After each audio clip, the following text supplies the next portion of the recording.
Also, saying that, we've hardly even talked about any MMA, have we? No, not very touched on much. Strikeforce before. No, we haven't even spoke about it in the MMA, but yeah, as you say, you were fought for Strikeforce, and I can remember at the time when I was first starting getting into MMA, that was like the big promotion, what was rivaling the UFC. You know what I mean? That was the one promotion that was getting a little bit of steam behind it, and even I started watching it when I first got into MMA. That's how I first got introduced to you, to be honest, Tim, from a Strikeforce card years and years ago.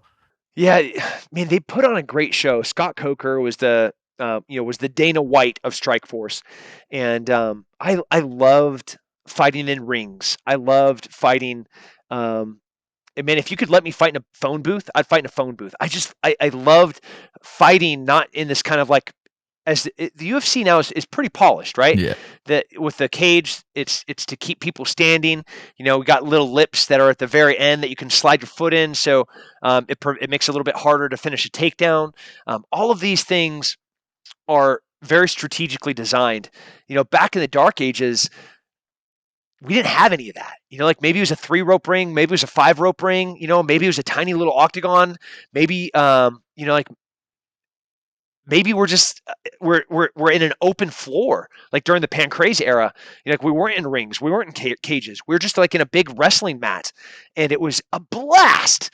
There was no like when I fought Jason Mayhem Miller and in that 8-man tournament with Dennis Kang, and it was fun. Let's see, Holman, Chuck Liddell's in my corner. Jeremy Horn is one of the coaches, and you could knee a downed opponent. You could kick a downed opponent. You could soccer kick a downed opponent. You could do north-south, like 12-6 elbows to anywhere. Like the only things you couldn't do, you couldn't bite, you couldn't scratch, and you couldn't eye gouge. I think that was it. And not hit each other in the nuts. Man, I think you could do that. No, you could do that. That is some rough rules, that. Dude, I would love to be able to. I've always said I'd love to do pride reels, though, with elbows, but I'd love to do pride reels just to see because it changes the whole game around, doesn't it? Knees from the north-south position, kicks on the floor, stomps. It changes the whole game, changes every aspect of it. And you fought that, so what's it like? It's so fun.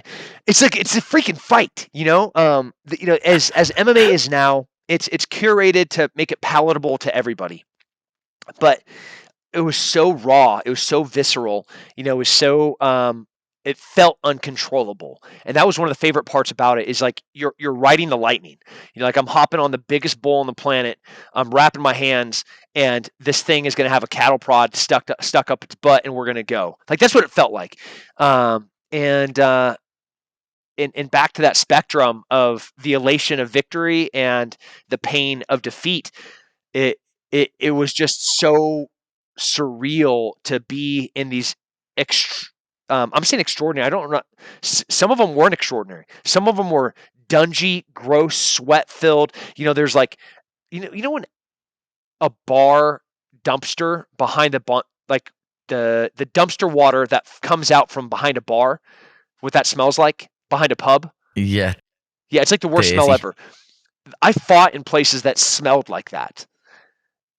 You're underneath the bar. You can smell all the old alcohol. You can smell these drunk dudes smoking their cigarettes, and they're throwing money at as they're making bets and gambles. There's just like coarse hemp rope going around a cardboard covered floor that's mostly covered in blood, and there's a dude standing across from me. I have no idea if he's a wrestler, a boxer, a karate guy, a judo guy. I have no idea. Like I'm trying to see, does he have cauliflower ears? I'm trying to see like if he's dropping his shoulder forward, like he's going to be a southpaw boxer. I'm just trying to like elicit any clues I can as to how this fight's going to go.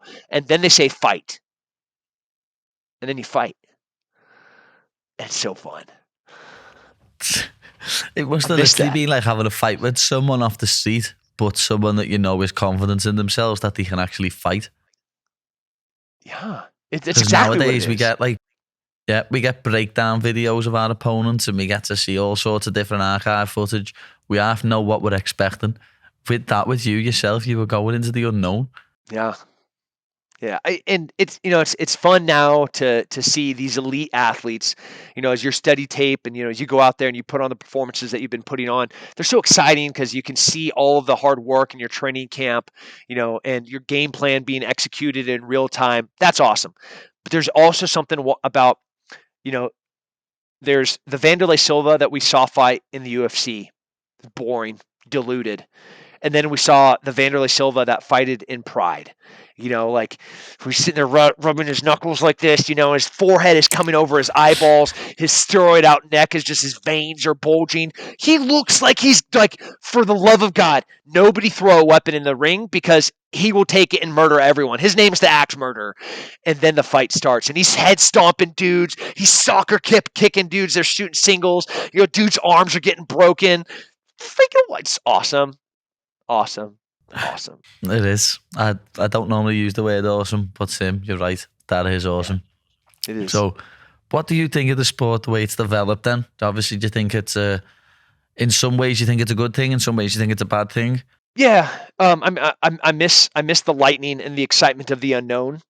But I love the level of athleticism and the type of athletes that are currently fighting.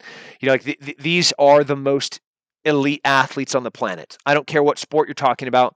When you're talking about a top 10 in a division, these are the most elite humans. Yeah, you could figure out any measurement, whether it's cardiovascular, it's their strength, it's their hand-eye coordination, it's their timing, it's just the perfection of the art.